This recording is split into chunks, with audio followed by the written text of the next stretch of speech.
Agora, 8 horas e 57 minutos, Ronald. A gente tem falado muito aqui na Rádio Bandeirantes sobre aquele pacote que foi divulgado nessa semana pelo governo federal, que cria benefícios tributários para reduzir o preço do carro 0 quilômetro.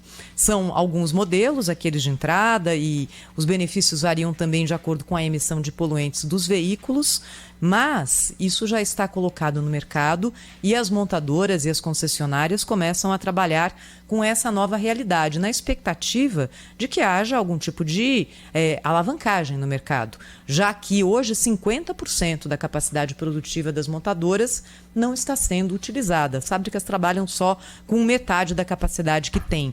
A gente vai saber agora qual que é a repercussão dessa medida no mercado de carros usados. É por isso que nós convidamos para falar conosco na Rádio Bandeirantes o presidente da Fenalto, Enilson Salles, que está ao vivo conosco aqui no Jornal Gente. Enilson, bom dia, seja bem-vindo. Obrigado por falar com a Rádio Bandeirantes. Olá, Thaís. Olá, Ronald. É um prazer estar aqui com vocês para tentar responder as perguntas e esclarecer aos cidadãos e ouvintes da Bandeirantes o que podemos esperar dessas medidas. Pergunta de consumidora número 1. O preço do carro usado cai também? E quando e quanto?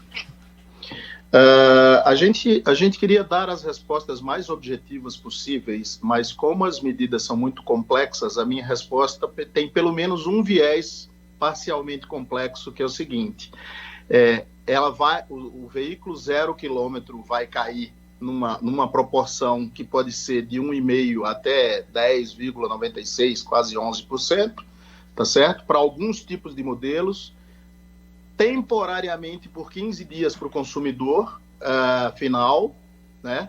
Para o consumidor pessoa física, e depois abre para pessoa jurídica, e depois para caminhões e ônibus que não tem nada a ver com carro popular. É importantíssimo dizer isso, né?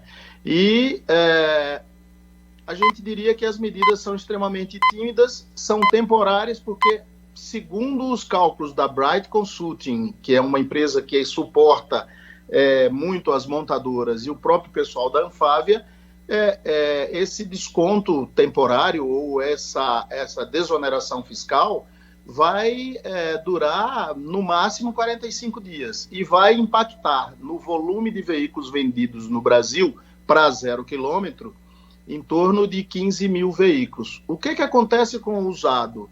O usado segue na mesma balada. Então, o revendedor de usados, ele provavelmente, daquele estoque que ele tem um pedaço do estoque dele que se enquadra, vamos dizer assim, que compete com o carro popular, entre aspas, né? E esse pedacinho do estoque dele realmente tende a cair, mas por no máximo 45 dias. Enilson, eu sei que você fala pelos usados, mas eu queria te fazer uma pergunta de percepção mesmo, do que você sentiu. Quando o anúncio foi feito, falava-se em um total de 1,5 bi, mas não se falava em caminhões e ônibus. E depois, quando foi feito o anúncio oficial, a fatia menor ficou para carro zero, para o chamado carro popular. Aquele imaginário, né, das pessoas do carro popular vinculados lá aos anos 90, quando era o Uno Mille, era o modelo do carro popular, e aí a gente transporta para agora para um carro popular que vai custar, liberando a casa dos 60 e poucos mil reais, o mais barato de todos. Essa transição da ideia original para a fatia maior ficar para ônibus e caminhões causou algum tipo de decepção para vocês que observam o mercado e poderiam ter um reflexo maior nos usados caso tivesse uma abrangência ainda mais intensa na venda de zero?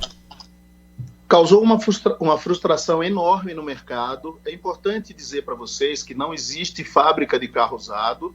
Carro usado só vem para o mercado quando o carro novo é vendido. Então, as medidas, se fossem mais abrangentes e mais profundas, inicialmente impactariam no preço dos veículos novos e também nos usados, porém, ampliaria significativamente o volume de vendas e, portanto, se a margem caía, mas era compensado pelo volume, era bem-vindo para todos. O anúncio foi feito no Dia da Indústria, como se estivéssemos tratando de uma volta do carro popular. Mas essa volta do carro popular, temporariamente, restritivamente a 500 milhões, que basicamente só impacta na indústria em 15 mil veículos, estudos feitos pela própria Anfávia e Bright Consulting. Então, o que acontece?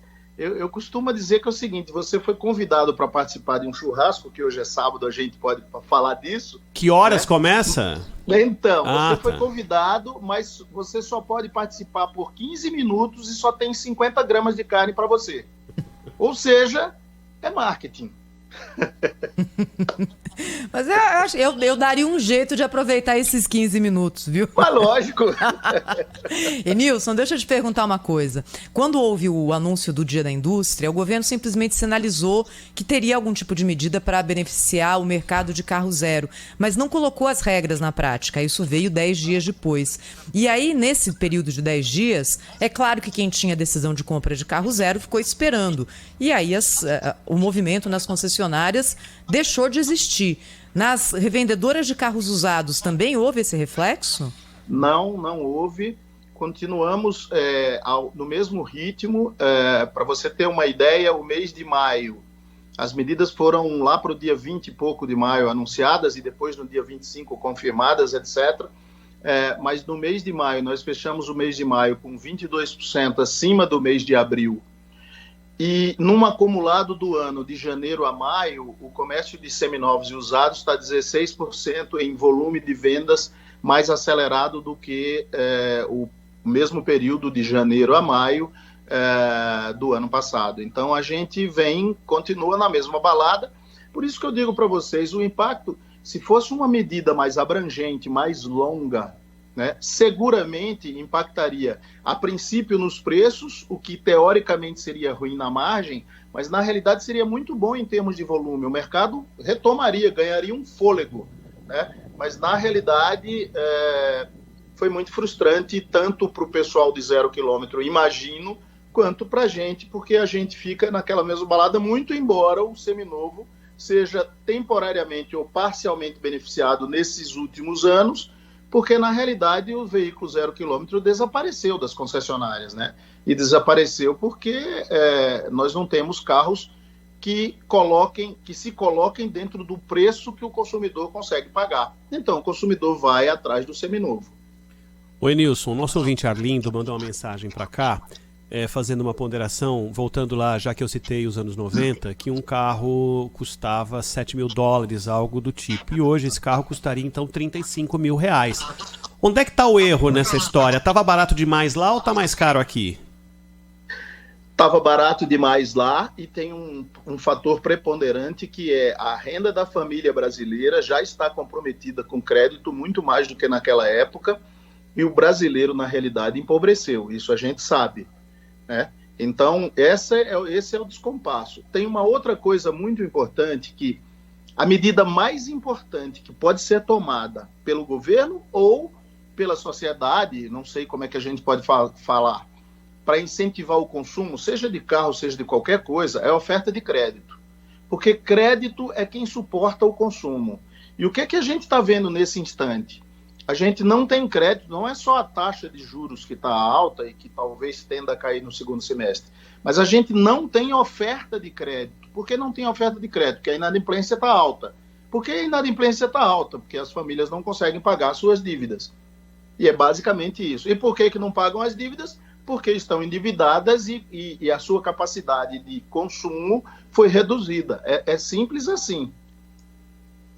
E Nilson, qual que é hoje a parcela de responsabilidade da alta taxa de juros pelo fato do mercado não ter um desempenho tão bom como poderia ter? Você sabe que recentemente a gente entrevistou aqui no Jornal Gente o presidente da Anfávia e ele disse que, na opinião dos fabricantes, mais do que custo Brasil, mais do que capacidade de consumo limitada hoje, o que estava pegando mesmo eram os juros, que hoje nesse patamar impeditivo muitas vezes fazem com que a pessoa compre um carro e no final do período tenha pago 2 ou 3, não é? Qual que é hoje a parcela de responsabilidade dos juros em relação ao desempenho do mercado? Eu diria que é meio a meio. A parcela de responsabilidade dos juros altos que são consequência do desarranjo econômico em todos os países, não exclusivamente no Brasil por conta da pandemia, ela consome, vamos dizer assim, ela é responsável por uma parte. A outra parte é basicamente não tem concessão de crédito porque a inadimplência está alta. E é basicamente esses dois fatores.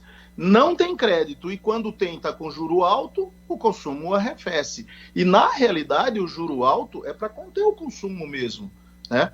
Eu não estou dizendo que está justo nem que está certo. Pelo contrário, eu gostaria que tivesse mais barato.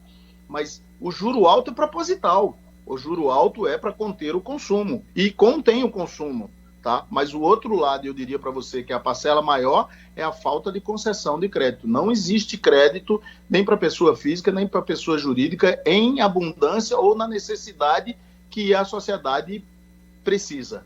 Enilson, no caso do mercado de carros usados, qual que é a principal forma de pagamento? As pessoas fazem financiamento no banco, elas dão o carro anterior como entrada e aí depois fazem algum tipo de financiamento em acordo com a revendedora? Como que isso... Exatamente. O consumidor, basicamente, é difícil hoje em dia você pegar alguém que acesse a crédito pela primeira vez comprando o primeiro carro. Então, o que acontece é que ele vem numa escala. Ele compra uma moto, depois compra um carrinho mais usadinho, depois vem crescendo até chegar no 0 km seminovo. E aí ele vai, entrega o seu carro que tem lá, recebe ou negocia o próximo carro, e depois de negociar o próximo carro, negocia as taxas e as condições de crédito que são ofertadas, que hoje em dia são extremamente restritas, seja em prazos, né? Os prazos são basicamente prazos apertados, no máximo com limites até 48 meses. Eu sei que tem alguns prazos que excedem a isso, mas são para uma parcela extremamente pequena do consumo, né? Então os prazos são apertados e pior, as condições de crédito são assim, olha, você tem que ganhar X vezes a mais para poder acessar o crédito e aí o consumidor não consegue alcançar a parcela que lhe cabe no bolso. E em relação às taxas cobradas, o que você tem visto hoje? Qual seria uma taxa razoável de financiamento de carro usado, Enilson? A gente percebe que as taxas, existe a taxa efetiva e a taxa real, né?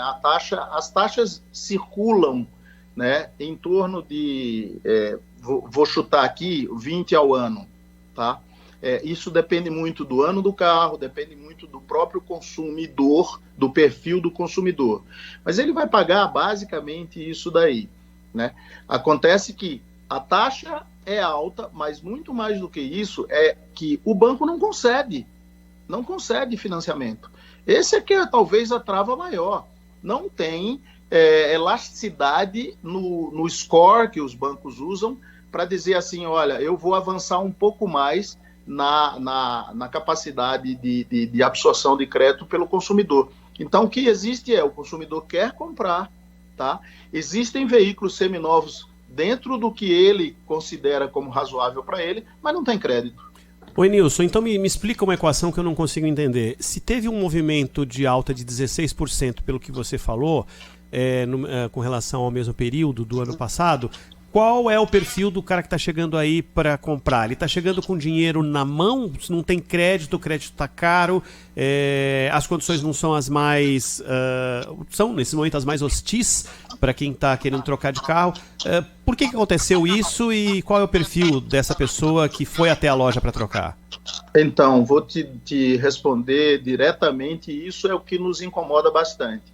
É o cara que ia comprar o carro 0 km e que não conseguiu, porque não tem carro 0 km que caiba no bolso dele pelo preço do carro, ele compra um seminovo, tá certo? Que é um preço bem mais barato e aí sim encaixa dentro das condições dele. Então, hoje em dia, o mercado de seminovos, ele está absorvendo o cliente que compraria um carro 0 km. E isso pressiona sobremaneira a indústria. Aí você pode dizer assim, pô, Nilson, então vocês estão felizes da vida, nadando de braçada. Não, porque quando falta carro 0 km esse ano, no ano que vem vai faltar carro seminovo com 1 ano de atraso. No outro ano vai faltar carros seminovos de 1 e 2 anos. Então isso é uma cascata que a gente se encontra com essa realidade lá na frente. Portanto, a gente gostaria bastante que o zero estivesse vendendo, que estivesse girando, porque isso era uma garantia de que no futuro nós sim teremos negócios para fazer. E Nilson, esse pacote agora do governo que, pelo menos momentaneamente, pode levar as pessoas a tomar a decisão de compra do carro zero, vai concorrer com essa fatia das revendedoras de carros usados, dos seminovos? Isso vai ser ruim para vocês?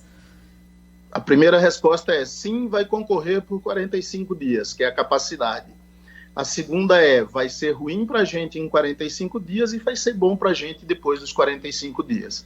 Então, assim, para o pessoal que vai para o churrasco, a princípio vai consumir a carne que tem para todo mundo, daqui a pouco o pessoal vai embora e as coisas voltam ao normal. O que, na realidade, que é importante que a sociedade perceba, que é o seguinte, o que existe é um refresco temporário, abriu a janela, entrou um ventinho, acabou, fechou a janela. E isso não me permitam uma crítica, isso não é uma política econômica, isso é não sei como é que a gente chama. Eu costumo dizer aqui entre os meus amigos e confidencio com vocês da Rádio Bandeirantes, que é uma Black Friday. Estendida por um mês e meio. É uma Black Friday, demorou aquela sexta-feira, ou aquele período curto. Oi, Nilson, na sua opinião como especialista, está há quanto tempo no mercado de automóveis? Desde 1985. Você acha que um carro que é básico, né? Porque se for falar hoje um carro que sai com... Se fosse nos anos 90, um carro com ar-condicionado era um carro, era top, né? Você colocava no jornal o anúncio com um amplo destaque que seu carro tinha ar-condicionado. Hoje, quase todos eles dessas linhas saem com ar-condicionado. É justo, na sua opinião, como um cara que está há tanto tempo nesse mercado, um carro desse custar entre 80 e 90 mil reais? Então, rapaz, assim, eu acho que aí vem uma outra coisa que a Anfávia luta fortemente, e a gente também, que a carga tributária brasileira é algo extremamente injusto. Então, a palavra justiça é algo que não se enquadra na carga tributária brasileira. Mas já então, não era injusta lá quando você começou, nos anos 80 também? Ela já foi melhor sim. Hoje em dia ela é muito mais injusta. Para você ter uma ideia, a sociedade brasileira paga em torno de 37% do PIB de carga tributária. Isso é um padrão nórdico, tá? Esse é um padrão nórdico. Os principais países desenvolvidos arrecadam de sua sociedade esse percentual. Acontece que a gente não recebe isso de volta.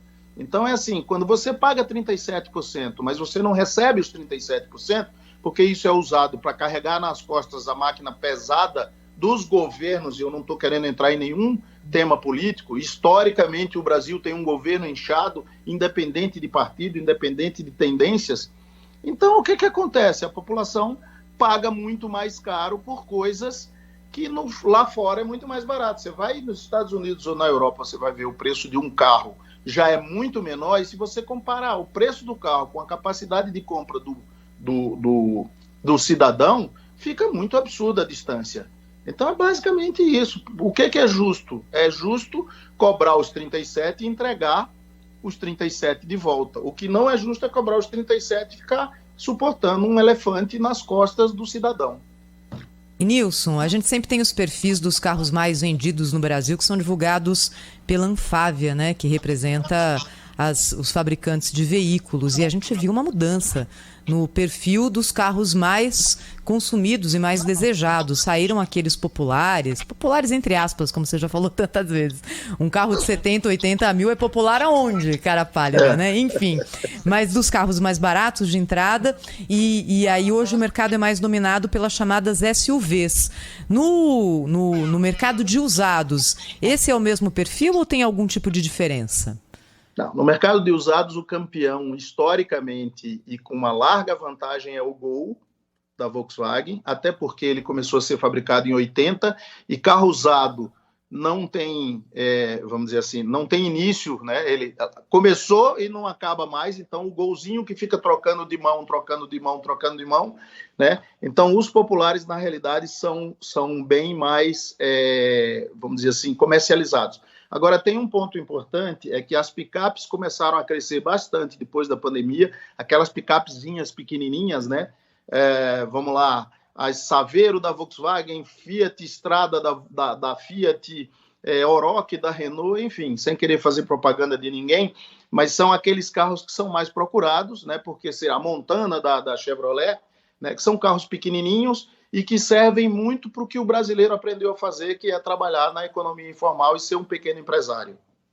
Oi, Nilson, quanto que você citou um pouco mais cedo o score, né? Isso foi uma mudança, porque quando você ia financiar um carro, no passado você tinha que ir com uma mala de documentos, né? Com olerite, com tudo mais, tal, provar que você trabalhava e tinha condições de pagar, né? Levava alguém da família para provar que você tinha boa índole. Ligavam Agora, na sua empresa, Ronald. ligavam, conversavam com o pessoal da RH, né? Para ver se você era pleno naquele emprego de verdade, né? Não tinha risco de ser mandado embora. E eu queria saber de você o seguinte, quanto que o score veio para resolver isso e se realmente está valendo a história de que, olhando pelo score, você já tem uma noção de fechar negócio com quem sentou na mesa para comprar um carro usado na loja?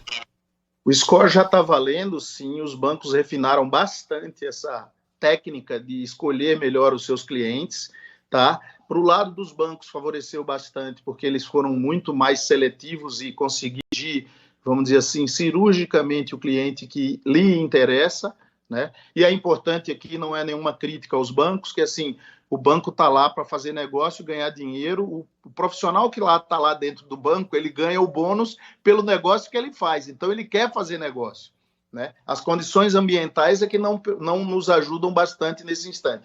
Mas para você ter uma ideia, a gente já teve momentos de que todas as procuras de crédito giravam entre procurei e foi aprovado, em torno de 70% do que foi procurado foi aprovado, e hoje em dia a gente está entre 38% e 40% na média das propostas de créditos aprovadas. Então, o score realmente seleciona, tá? Agora, o apetite de crédito das instituições é que está muito baixo por conta da inadimplência, né? E tem um outro fator, me permitam fazer esse comentário aqui, que é muito importante, tem um outro fator que existem uma série de empresas que ficam oferecendo para os clientes propostas indecentes e irreais de que não pague seu financiamento porque eu consigo desconto de 80% no valor. Isso não existe, a empresa pega o dinheiro do consumidor, leva isso daí para uma questão judicial, perde, continua perdendo na segunda instância, na terceira instância, quando recorre e o consumidor perdeu aquele dinheiro que deu para a empresa para tentar negociar, para ver se reduz a parcela dele em 80%. Isso não existe. Isso não existe. Mas quando a pessoa senta na mesa ali para negociar, e acho que ali tem um anseio dos dois lados, né? Todo mundo quer que você apresente as melhores condições para conseguir o financiamento, mesmo quem esteja... E tem gente disposta a pagar esses juros que os bancos estão oferecendo, né? E você estava falando da casa de 20%, e tem lugar oferecendo juros muito mais altos, né? Muito mais difíceis de serem pagos. O cara que chega com um score alto, o que é a pessoa que vai sair de casa e fala assim, deixa eu dar uma olhadinha, eu vou consultar qual é o meu score, para ver se eu vou na loja hoje ou não. O que brilha nos olhos de quem está vendendo? Eu vou te dar eu vou fazer um merchan aqui que não me cabe, mas é assim, qualquer pessoa pode ir no score do Serasa, no score do SPC, no score da Boa Vista, nos scores que tem aí, e acessar, basta colocar o seu CPF e ver qual é o seu score, tá certo? Ele só não vai saber o quanto que aquele banco que está oferecendo o crédito aceita ou não o score que ele tem. Mas isso é totalmente aberto hoje, tá? É muito aberto hoje. Então, mas o que brilha para o cara que está vendendo é pegar um cliente bom, que dá uma boa entrada e que não existe uma disputa muito ferrenha para fechar o negócio. Tá? É o cara que pede desconto demais? Desculpa? É o cara que pede desconto demais? É o cara que fica pedindo desconto em cima do preço do carro, em cima enfim, ele fica pedindo, o consumidor fica pedindo muitas coisas que ele, em tese, gostaria de ter, né?